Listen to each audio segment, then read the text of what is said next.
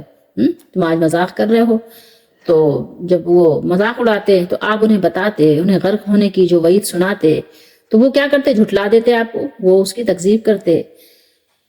تو نوح علیہ السلام فرماتے کہ اگر تم ہم سے مذاق کرتے ہو تو یقیناً ایک وقت ہم بھی تم سے مذاق کریں گے.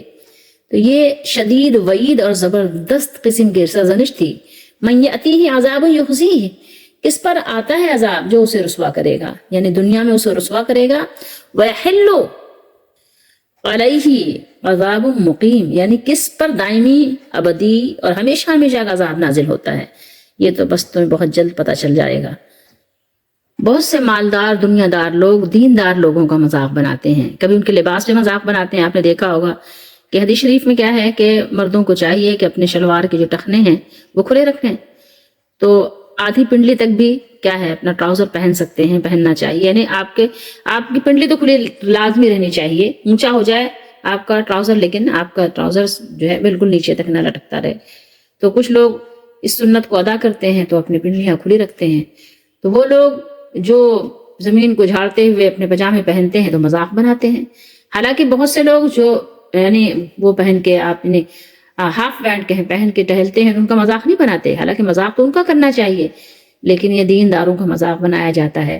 کبھی وقت تھا، آج تو خیر فیشن میں ہے داڑھی تو اکثر لوگ رکھ لیتے ہیں، لیکن ایک وقت تھا کہ مجھے یاد ہے اپنے بچپن میں کہ داڑھی کا بڑا مذاق اڑایا جاتا تھا، بہت زیادہ داڑھی کا مذاق کرتے تھے لوگ. اسی طریقے سے کوئی ٹوپی کا مذاق بناتا ہے، کوئی اور کسی چیز کا مذاق بناتا ہے. جانتے ہیں لوگ کہ دینداروں کا بس ان کو کچھ نہ کچھ خلش رہتی ہے کہ کسی نہ کسی انداز سے ان کا مذاق بناتے ہیں. جو کچھ مل جائے. اب ظاہر آج انبیاء علیہ السلام کا زمانہ تو نہیں ہے، تو جو لوگ ان کے واقعی طور طریقے پہ نقش قدم پہ چلتے ہیں تو ان کا بہت مذاق بنایا جاتا ہے.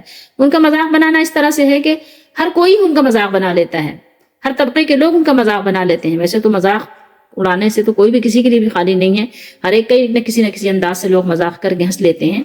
لیکن بالخصوص جس طبقے کا مذاق سب اڑاتے ہیں وہ خصوصیت کے ساتھ ہے سنتوں پر عمل کرنے والوں کا.